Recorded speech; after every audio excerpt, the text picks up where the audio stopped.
Assalamualaikum warahmatullahi wabarakatuh. Sekarang Bu Guru akan menerangkan bab 6 yaitu trigonometri.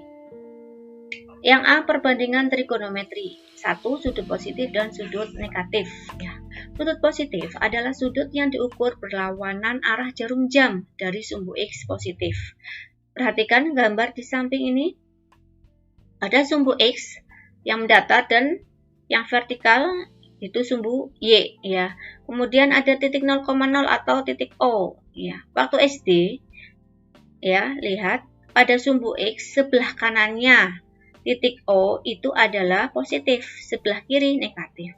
Kemudian pada sumbu Y ke bawah itu negatif, ke atas itu positif. Sekarang sudut positif itu apa ya? Dia adalah sudut yang diukur berlawanan arah jarum jam dari sumbu X positif. Berarti dari sini kita ngukurnya ya. Misalkan ada sudut ya, ini adalah sudut alfa, sudut alfa. Nah, sudut alfa itu berlawanan dengan arah jarum jam. Ingat, jarum jam itu kan arahnya ke sini ya. Sekarang ini alfa itu berlawanan dengan jarum jam ya, ke sini berarti dia sudut positif. Sekarang sudut negatif. Sudut negatif adalah sudut yang diukur searah jarum jam dari sumbu X positif ya. Perhatikan gambarnya, ada sumbu X, sumbu Y, kemudian ibu letakkan titik O ya. Kita arahnya dari sumbu X ya. Ada sudut, nah ini ke bawah, karena dia ke bawah berarti searah jarum jam ya, berarti dia negatif ya, seperti itu. Ini searah jarum jam, berarti ini negatif ya. Ingat-ingat, kalau berlawanan itu positif, kalau searah berarti negatif. Sekarang nomor 2, perbandingan trigonometri dalam segitiga siku-siku. Perhatikan gambar di samping gambar I ya. Di sini ada sudut ya, A, B, C, siku-siku di B ya, segitiga A, B, C, siku-siku di B. Untuk menamai sebuah sudut, itu kalian bisa menggunakan 1 huruf atau 3 huruf ya kalau sudut. Misalkan di sini sudut A. Sudut A bisa kita namai dengan 3 huruf. Syaratnya apa? Si A itu harus di tengah ya. Sudut A berarti bisa kita namai dengan BAC. BAC ya, di sini A-nya harus di tengah, itu sama saja ya. Atau kita tulis sudut CAB ya, nggak masalah. Contoh lagi, sudut B itu bisa kita namai dengan 3 huruf. Syaratnya B-nya harus di tengah. Berarti sudut ABC, ini B-nya di tengah ya. Atau CBA, itu sama saja. Sekarang kita kembali lagi ke materi ya, perbandingan trigonometri dalam segitiga siku-siku. Lihat, ada sisi BC. Sisi BC itu adalah sisi di depannya sudut A. Itu berarti kita bisa namai dengan sudut depan. Ya. Kemudian ada sisi AB. Sisi AB itu sisi di sampingnya si A, berarti dinamakan sisi samping. Kemudian pada AC itu adalah sisi miring ya, atau hipotenusa. Untuk kalian ingat, sisi miring itu tidak selalu miring ya. Syaratnya sisi miring itu adalah sisi di depan sudut siku-siku. Nah, sekarang kita lihat gambar yang ini yang di bawah ya. Ada segitiga ABC, siku-siku di B. Sisi miringnya mana? Apakah sisi miringnya AB atau BC? Tentunya bukan ya. Sisi miring itu digambar tidak selalu miring ya. Yang penting dia di depannya sudut siku-siku. Ya, berarti sisi miringnya mana? Nah, ini AC. Yang pada gambarkan di sini tidak miring, tapi dia di depannya sudut siku-siku ya. Ingat-ingat, sisi miring itu tidak selalu pada gambar miring ya. Tapi sisi miring itu adalah sisi di depannya sudut siku-siku. Sudut A dan sudut C, coba perhatikan A dan C ya, merupakan sudut lancip dari sebuah segitiga siku-siku di samping, dapat didefinisikan sebagai berikut ya. Perhatikan gambar yang I. Sekarang ada rumus sin A, sinus ya, sin itu sinus. Sin A itu bisa dirumuskan dengan sisi depan per miring atau disingkat dengan demi ya. Depannya siapa? Depannya karena ini sin A berarti depannya A. Ya, depan berarti sisi BC. BC per miring AC. BC per AC ya. BC per AC. Sekarang ada kosinus atau cos A ya. Cos A dirumuskan dengan sisi samping per miring atau sami ya, samping per miring. Sampingnya si A berarti AB per AC. Gitu ya. Kemudian ada tan A, tangan A ya, dirumuskan dengan sisi depan per samping atau bisa disingkat dengan desa. Depannya A berarti BC per samping AB. BC per AB seperti itu ya. Sekarang ada gambar 2. Lihat, sekarang kita konsentrasi ke sudut C ya, lihat sudut C. Mana yang dinamakan sudut depan ya? Sudut depannya si C. Berarti bukan ini lagi, depannya si C. Berarti ini si depan ya. Kemudian sisi samping mana? Sisi sampingnya si C. Sisi samping C itu berarti ini ya. Nah, sampingnya. Ini berarti sisi samping. Kemudian sisi miring. Nah, ini miring AC. Depannya sudut siku-siku. Ini sisi miring atau hipotenusa. Ingat-ingat ya. Jadi kamu untuk mengingatnya tergantung pertanyaannya. Kalau misalkan sisi depan A berarti depannya si A berarti ini ya. Nah, ini sisi depannya C berarti ini AB gitu. Sekarang lihat, perhatikan gambar yang nomor 2. Sekarang pertanyaannya adalah sin C. Sin C ya, ini berarti kamu lihatnya C ini. Sin C itu rumusnya adalah sin itu rumusnya sisi depan per miring atau demi ya. Demi, berarti kamu menghafalkannya itu jangan hurufnya ya, tetapi menghafalkannya adalah ini demi, sin itu demi, cos itu sami, tan itu desa. Ini yang kalian hafalkan dan pahami mana sisi depan, mana sisi samping, mana sisi miring pada pertanyaan yang dimaksud. Sekarang pertanyaannya pada sudut C ya, sin itu rumusnya demi ya, berarti depannya si C AB per AC. AB per AC. Sekarang cos C, cos itu rumusnya sami ya, sami. Sampingnya siapa? C, karena pertanyaan C berarti sampingnya C. BC per AC gitu ya. Sekarang tan A, maaf tan C ya. Tan C rumusnya, tan itu rumusnya desa. Nah, desa. Depannya si C ya. Desa AB per samping BC. AB per BC seperti itu. Ingat-ingat, kalian menghafalkannya jangan huruf, tetapi ini ya. Sin demi, cos itu sami, tan itu desa. Kemudian pahami sisi depan mana, sisi samping mana, sisi miringnya mana. Selain 3 sin, cos, dan tangen, ada perbandingan trigonometri lagi, yaitu kosekan, sekan, dan kotangen ya. Dia itu berlawanan dengan sin, cos, tangen ya. Di sini sin itu berlawanan dengan kosekan, cos itu berlawanan dengan sekan, tan itu berlawanan dengan kotangen ya. Untuk lebih jelasnya, coba kalian perhatikan contoh.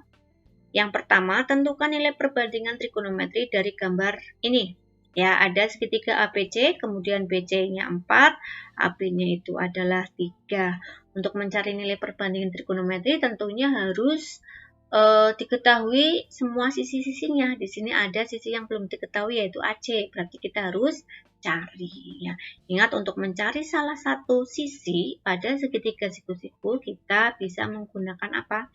Ya, yaitu teorema Pythagoras. Ya, di sini ya kalian perlu ingat untuk mencari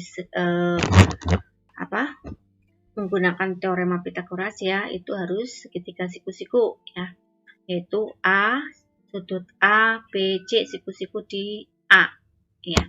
Sekarang lihat sisi BC. Sisi BC itu bisa kita namai dengan satu huruf. Syaratnya huruf kecil ya. Lihat sisi BC, dia berada depannya sudut A, berarti dinamakan sisi A. Kemudian ada sisi AC. AC itu depannya sudut B, berarti sisi B, ya. Begitu juga dengan sisi AB. AB itu depannya sudut C, berarti dinamakan sisi C kecil, ya. Untuk menghitung dengan teorema Pythagoras, ya, perlu kalian ingat kalau sisi miring itu kita jumlahkan, sedangkan sisi yang lurus, ini sisi lurus ya, sisi B dan C itu dikurangkan, ini kurangkan, yang ini kurangkan. Ingat-ingat, yang miring ditambah, yang lurus dikurangi, ya. Sekarang kita akan mencari sisi A.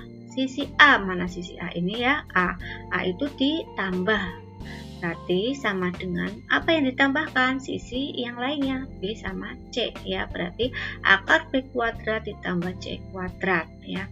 Sekarang sisi B, lihat B ini yang lurus itu dikurangi, berarti yang dikurangi A dan C, ya. Yang panjang dikurangi yang pendek, berarti akar A kuadrat min C kuadrat. Sekarang sisi C itu yang lurus, berarti dikurangi, ya. C berarti A kurangi B, itu akar A kuadrat dikurangi B kuadrat. Ingat-ingat, kalau lurus ditambah, kalau miring ditambah, kalau lurus dikurangi, ya. Itu yang perlu kalian ingat. Kita jawab, kita akan mencari sisi AC, ya. AC sama dengan, AC itu yang miring, berarti diapakan? Ditambah, ya. Miring itu berarti harus ditambah sisi, berarti ditambah apa? Sisi yang lainnya harus ditambahkan. Berarti akar 4 kuadrat ditambah 3 kuadrat. 4 kuadrat berapa? 16 ditambah 3 kuadrat 9, 16 tambah 9 berarti 25. Akar 25 berapa? 5, ya. Ini kita tulis 5. Sekarang kita cari nilai-nilai perbandingan trigonometrinya. Sin A sekarang. Sin A itu rumusnya apa? Demi, ingat-ingat ya, demi depannya si A. Nah, ini depannya si A. Berarti depannya si A berapa? 4. Ya, berarti 4 per miring. Miringnya 5, 4 per 5. Sekarang cos A. Cos rumusnya sami, samping per miring. Sampingnya siapa? Pertanyaannya A, berarti sampingnya A. Sampingnya 3 per miring 5, berarti 3 per 5. Sekarang tan A rumusnya adalah desa, depan per samping, depannya si A. Nah, depannya si A berarti 4 kan ya, berarti 4 per samping 3, 4 per 3. Sekarang kita akan mencari kosekan. Nah, ingat, untuk mencari kosekan A, ya, itu kosek itu kebalikan dari sin. Nah, berarti kebalikannya, ini lihatnya sin ya. Sin itu 4 per 5, berarti kebalikan 5 per 4, seperti itu. Sekarang kita cari cos. Mencari sekan. Sek itu kebalikan dari cos. Sekan A itu berarti sama dengan kebalikan dari cos ya, berarti 5 per 3. Sekarang mencari kotangan A. Kotangan A itu kebalikan dari tangan. Lihat tangannya 4 per 3, berarti kebalikannya 3 per 4, seperti itu. Mudah ya. Sekarang kita cari sin C. Ya, sekarang karena sin C kamu konsentrasinya pada sudut C. Sin itu rumusnya apa?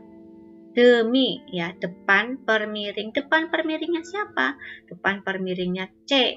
Nah, ini depannya 3, miringnya 5. Berarti 3 per 5. Sekarang cos C. Cos itu rumusnya sami. Ya, sami. Sampingnya siapa? Si C. Ya, sampingnya C 4. Ya, berarti 4 per miring 5. 4 per 5. Ya, sekarang tangan C. Tangan itu rumusnya desa, depan per samping. Depan per sampingnya siapa? C. Depannya C 3, sampingnya 4, berarti 3 per 4. Sekarang kita cari apa? Kosekan C. Kosekan itu kebalikan dari sin. Sinnya C itu 35, berarti kebalikannya 5/3. Kemudian sekan itu kebalikan dari cos. Ini cos ya, cos C berarti 5/4. Sekarang kotan C ya, kebalikan dari tan C berarti 4/3.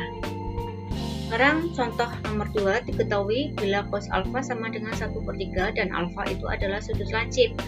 Besar sin alfa adalah, kita jawab, kita buat segitiganya ya, yaitu segitiga siku-siku, letakkan alfa. Ya. Sekarang kamu lihat di sini, pertanyaannya adalah sin alfa. Untuk mencari sin alfa, kamu lihat apa yang diketahui soal ya. Soalnya itu adalah yang diketahui cos alfa. Ya, ingat-ingat, cos alfa itu rumusnya apa? Cos alfa itu rumusnya sami, samping per miring. Kita letakkan nilainya 1/3, artinya sampingnya itu 1, miringnya 3. Kita letakkan 1/3.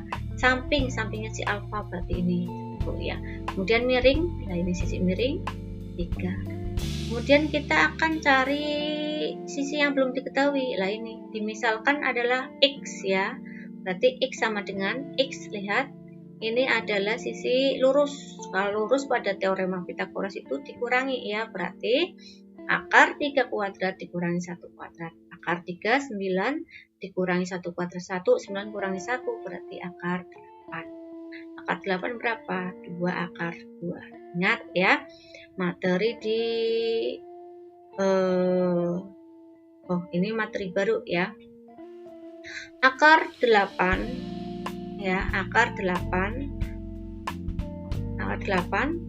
itu bisa kita tulis dengan 4 kali 2 ya. Caranya kita cari 2 angka. Kalau dikalikan itu 8 ya. Yang salah satunya itu adalah kuadrat sempurna. Nah, kuadrat sempurna itu contohnya berarti 4 ya, 6, 9, 16 dan seterusnya. Di sini kuadrat sempurnanya adalah 4 ya. Berarti akar 8 bisa kita tulis dengan akar 4 kali 2. Akar 4 berapa? 2 ya. Akar 2 tetap kita tulis akar 2. Berarti 2 yang di luar ini adalah dari si 4 ya. 2 ini dari si 4. Akar 4 adalah 2. Nah, 2 ini adalah si yang di dalam 2. Seperti itu ya. Berarti akar 8 bisa kita tulis dengan 2 akar. Nah, ini berikutnya kita letakkan 2 akar 2. Yang ditanyakan adalah sin alfa. Sin alfa sama dengan rumusnya demi depannya si alfa per miringnya si alfa. Depannya adalah 2/3, miringnya itu 3, berarti 2/3/3, atau bisa ditulis 2/3 akar 2, seperti itu ya. Dari Bu Guru cukup sekian, Bu Guru akhiri. Wassalamualaikum warahmatullahi wabarakatuh.